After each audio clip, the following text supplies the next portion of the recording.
Dámy a pánové, já vás zdravím, moje jméno je Vedom, právě je 12:45, což je doslova pro mě docela dost.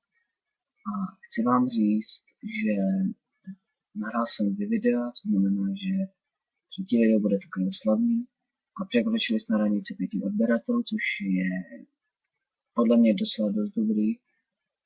A děkuji tímto Hand River Killerovi za podporu, za sdílení mých videí. Opravdu vidíte, že to pomáhá a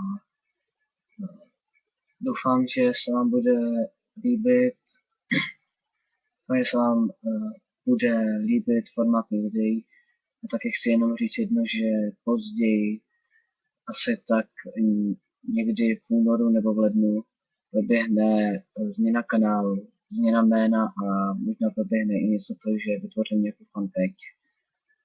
A to jsem vám chtěl říct, takže mějte se krásně a dobrou noc.